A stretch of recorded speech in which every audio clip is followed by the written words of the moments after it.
Hello, today I'm reading History of U.S. Immigration Policies from the New Movement in Solidarity with the Mexican Revolution, written in 1984. The U.S. has established its borders through the theft and exploitation of the natural and human resources of Mexicans and Native Americans and enslaved Africans. The white European settlers, while expanding their empire through this domination and subjugation of third world people, have always required a reserve army of cheap labor that could be expanded or contracted according to the economic needs of the United States. U.S. immigration policy and legislation has been initiated to meet this need and maintain a nation built upon the principles of white supremacy. The United States' first immigration law was a prohibition of the African slave trade in 1807. But because African labor was essential to building the wealth of the southern U.S., more slaves were brought into the country during the 50 years after 1807 than before the law was passed. Many thousands of Chinese came to the U.S. in the late 1870s, and along with Mexicans, their cheap labor was exploited in the Southwest, particularly on the railroads, mining, textile factories, and laundries. The U.S. tried to secure the occupied Mexican territories in part by driving Mexicans off their land, and Asian labor was used to replace some of the Mexicans. When the Chinese started to become more than cheap coolie labor, settling and opening businesses of their own, laws were passed by the government, including licensing, taxes, and statutes. In 1882, Congress enacted the Chinese Exclusion Act, which barred all Chinese immigration into the U.S. and prohibited them from obtaining citizenship. Chinese laborers were blamed for the economic depression and accused of taking jobs away from the white workers, and racist campaigns of hatred were waged against them. The Chinese Exclusion Act was extended up until 1943. Soon after this time, the Japanese were restricted from free immigration to the U.S. by the Gentlemen's Agreement in 1907. During this time, Congress attempted to prevent blacks from immigrating.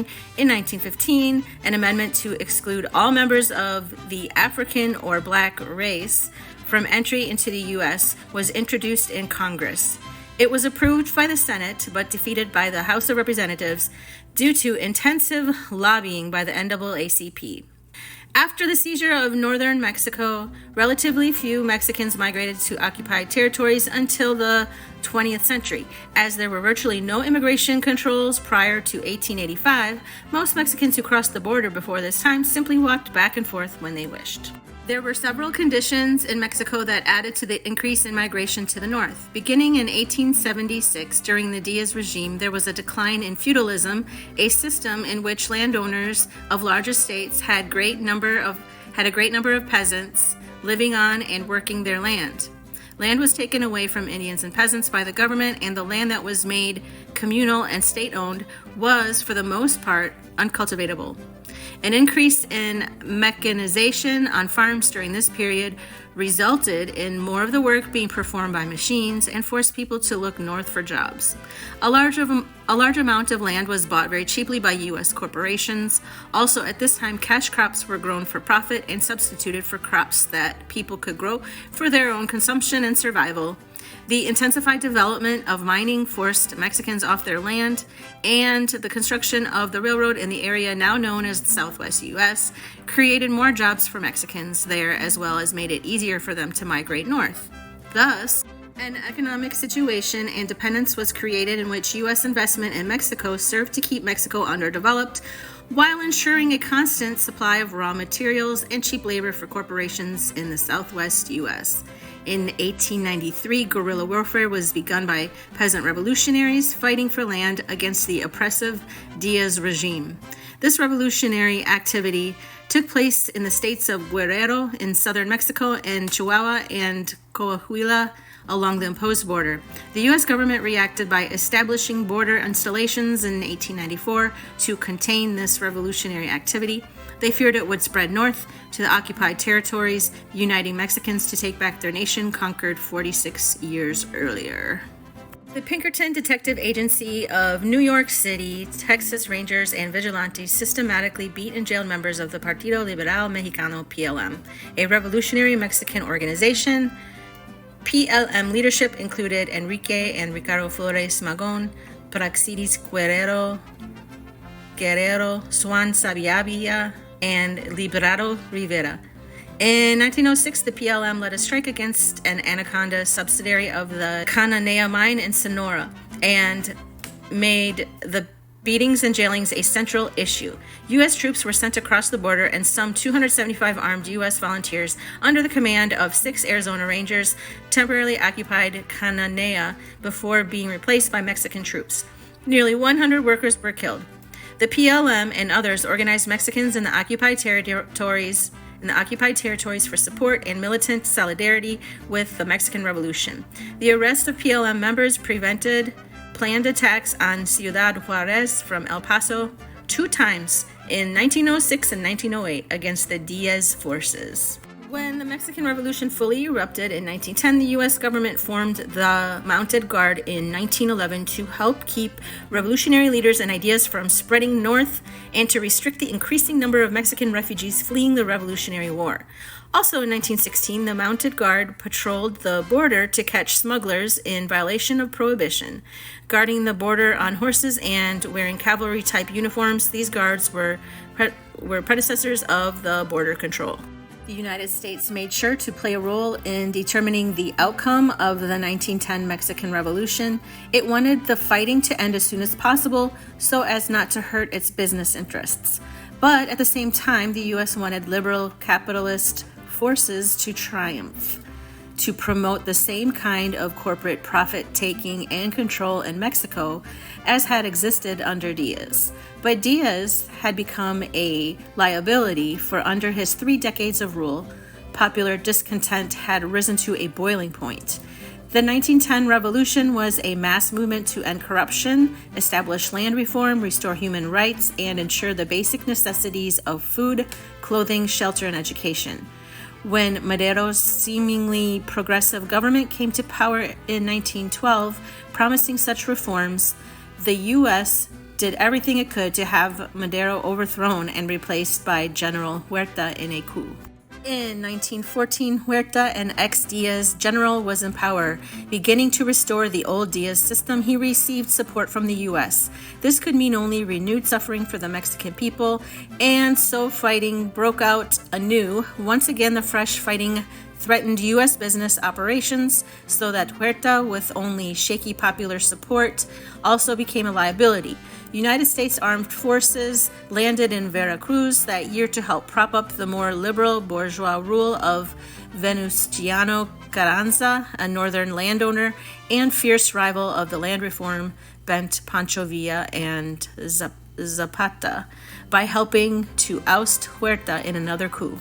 Fighting went on. In 1915, the U.S. made arrangements with Carranza's forces to cross the border into U.S. territory to attack Villa's peasant army from behind and deal it a crippling blow.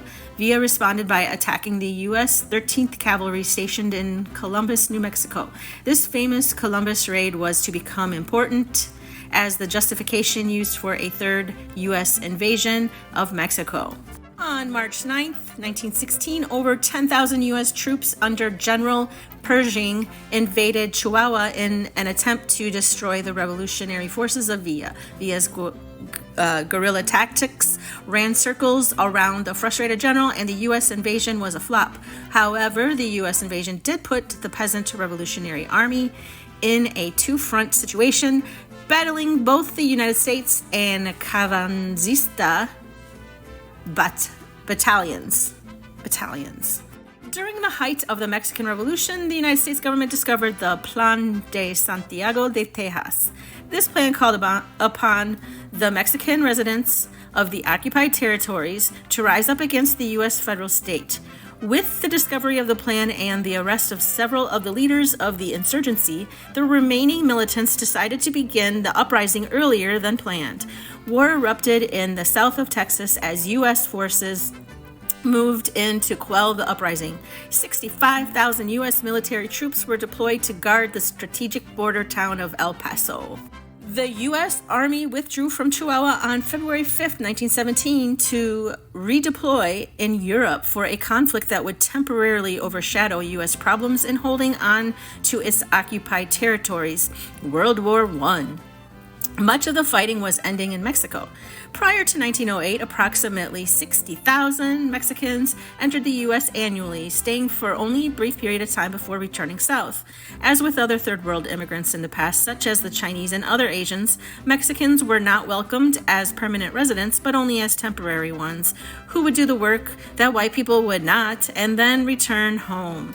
But many thousands more Mexicans migrated because of the political and economic upheaval from the Mexican Revolution of 1910. The Immigration Act of 1917 prohibited all immigration from the Asian Pacific Triangle and was designed to completely exclude all Asians from the U.S. This act also added illiterates to the list of those ineligible to immigrate out of fear that white supremacist standards would be lowered by immigrants who were believed to be racially unassimilable. Anyone over 16 years of age who could not read was barred entry to the United States. Due to the shortages of workers created by World War I, however, industrialists and agriculturalists pressured the government to exempt Mexicans from the literacy law to waive the $8 head tax so they could be used as cheap labor for temporary employment. Many North Americans were successfully encouraged to view migration as a threat to their jobs and economic security, and to see the Mexican as culturally and racially inferior. I actually think Mexicans are superior. Anyway, in periods when it has not been in the United States' economic interest to have Mexicans here, campaigns have been carried out, whipping up fear and racism in white people. This has provided a base of support for government policies to close the border and deport Mexicans. By 1924, this white supremacist opposition and chauvinism had increased as more Mexicans migrated. Membership in the KKK had reached over 3 million. In an attempt to maintain a white majority, Congress enacted the 1924 Natural Origins Act, which set quotas from each country based upon a percentage of the total members of that nationality residing in the U.S. according to the 1890 census. This racist law prohibited immigration of Asians and Africans while setting no limits on immigration from the Western Hemisphere or white Europeans. This law also added new classes of ineligibles, including homosexuals, anarchists, revolutionaries, and those who could be banned on moral grounds. It set up the visa system and created the Border Patrol while strengthening the imposed border between Mexico and the United States with fences, barbed wire, and cables. It provided legal justification for mass deportations of those the U.S. saw as undesirable or a threat to U.S. economy or security. As a result of this law, 13 states passed legislation that effectively prohibited third world people, particularly Asians, from owning property. The Deportation Act of 1929 was enacted during the Depression and was aimed at Mexican laborers. Congress made it a misdemeanor to enter the U.S. without government permission and a felony for those deported to re-enter. Jobs became scarce in 1929 with the beginning of the Depression, and Mexican migration drastically dropped. It was at this time that President Hoover initiated the Mexican repatriation program, ordering persons illegally in the United States to be found and deported. More than 1 million Mexicans were deported or left voluntarily, and more than 400,000 who had obtained U.S. citizenship were also forced to return to Mexico. This program was carried out by both police and federal authorities as Mexican neighborhoods were raided, seeking any brown-skinned persons who could be deported. It was during this time that Congress unsuccessfully tried to pass such legislation as the Box and Harris bills in an attempt to limit Mexicans entering the United States. The United States needed a cheap source of labor once again during World War II, as soldiers went overseas and the war economy boomed. In 1942, in their own interest to ease the opposition of landless and jobless Mexicans, the Mexican regime signed a treaty with the U.S. initiating the Bracero program. Mexico agreed to send a predetermined number of workers to the U.S., who in turn was to pay them the minimum wage and treat them fairly. The treatment the Mexican workers received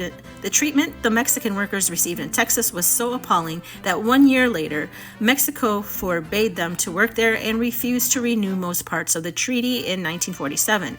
But many undocumented workers with no other possibilities of employment continued to migrate north and were hired by U.S. industries and agribusinesses. It was also during the 1940s that more than 110,000 Japanese were interned in concentration camps in the United States, and their property was confiscated. The Bracero program was officially renewed in the 1950s and was reenacted in response to the labor shortage created by the Korean War. It lasted until 1965 and was basically a 20th century bond-servant arrangement. The importation of Mexican workers was on a temporary basis. Workers had to contract work for a specific time on a specific farm and were not free to work where they pleased. It entitled employers to contract for as many Mexican farm laborers as they wanted. After the Korean War, amidst a growing anti-communist nationalist hysteria and increasing migration, the government launched another racist campaign in 1954 called Operation, I'm not going to say that word, WB. At this time, there was a growing recession in the United States, and more than 1 million Mexicans were deported and denied deportation hearings, many of whom were Mexicans with U.S. citizenship in slave trade today, Sasha Lewis notes. The Bracero program again provided evidence that non-whites were welcome in the U.S. as cheap labor but not as citizens. During the 22-year history of the program, some 5 million temporary workers were imported, while fewer than 1/10 that number were admitted as permanent residents. Operation WB was led by President Eisenhower, Attorney General Brownwell, and INS Commissioner Swing. 38 years earlier, these three men had been aides to General Pershing during his expedition against Pancho Villa's forces.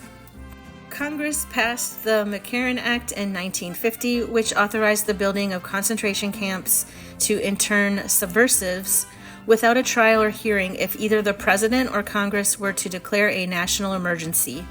2 years later, 6 camps were built, and at least one of the same camps used for the Japanese was prepared for subversives in the 1950s. Parts of this law are still in effect today.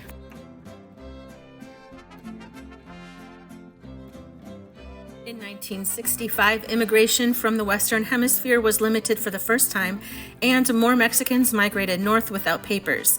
The 1965 and 1976 Immigration Acts removed the national origins quota system, but still imposed numerical restrictions on all countries to limit annual immigration. Also, a 7-category preference system was set up, giving priorities to relatives of United States citizens and those with needed talents or skills. While this policy appears to apply equally to all, it continues to discriminate against third world nations because previous racist immigration laws created the long waiting lists from these countries. It is still much more difficult for third world people to enter legally. For example, brothers and sisters of the U.S. citizens who wish to immigrate from England need only wait 6 months, while siblings from Hong Kong must wait 12 years, a period 24 times as long. Furthermore, by giving preference to relatives of U.S. citizens, the United States maintains its current racial ratio and the existing white majority. The severe peso devaluations and the deteriorating economic conditions of Mexico in the 1970s influenced the steady annual growth in the number of undocumented migrating north. At the same time, the United States was facing a deepening recession and rising unemployment. Scapegoating Mexicans by claiming they are stealing our jobs, the U.S. initiated Operation Jobs in April 1982, attempting to divert the country's attention from the real source of its economic problems. Operation Jobs was carried out in 9 cities, including Denver, Chicago, Detroit, Newark, New York, Houston, Dallas, Los Angeles, and San Francisco, and involved in over 400 INS agents, sweeping these cities and terrorizing the Mexican communities. For example, one Mexican youth in the Denver area was hit by a truck and killed while fleeing from INS agents.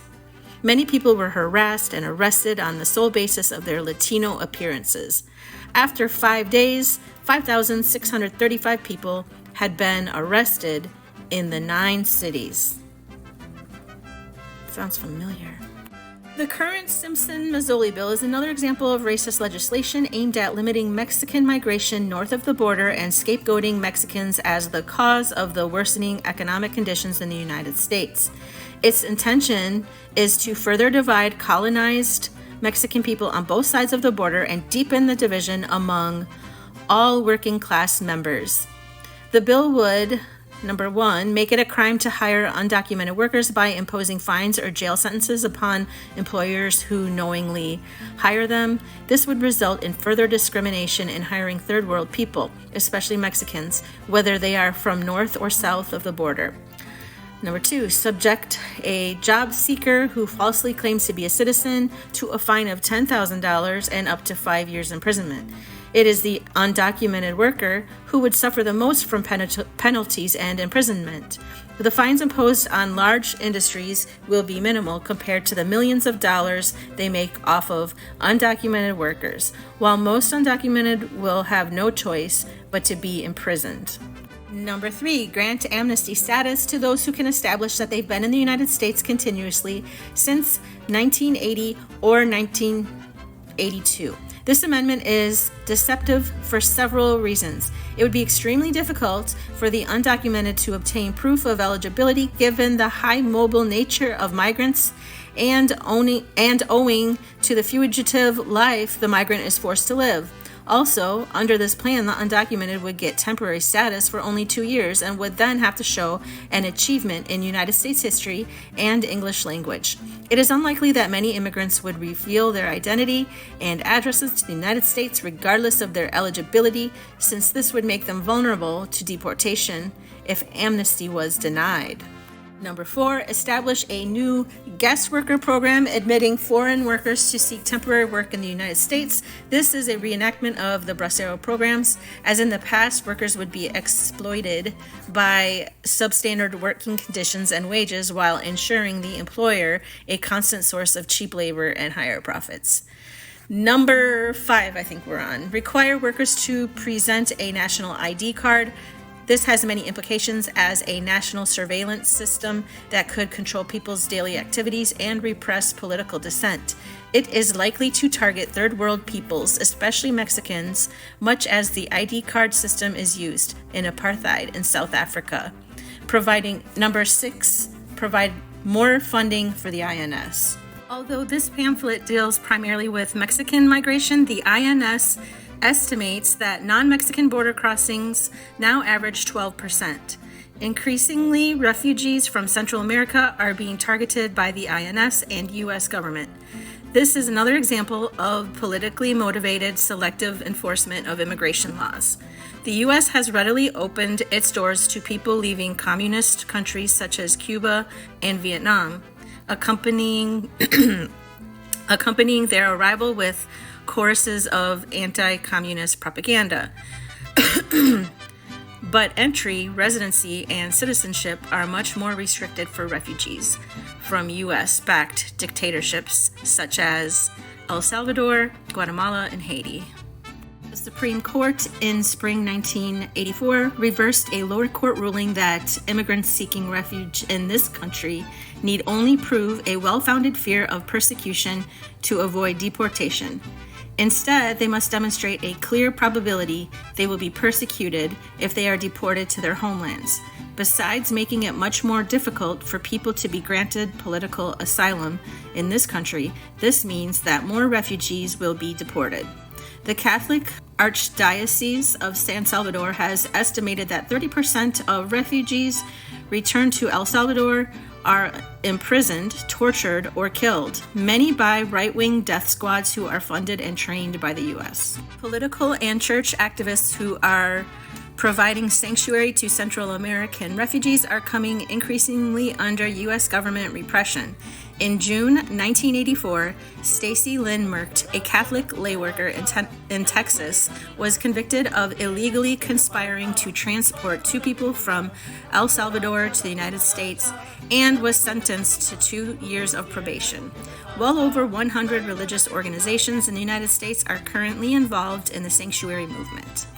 That's all for this one, and I'll see you in the next one.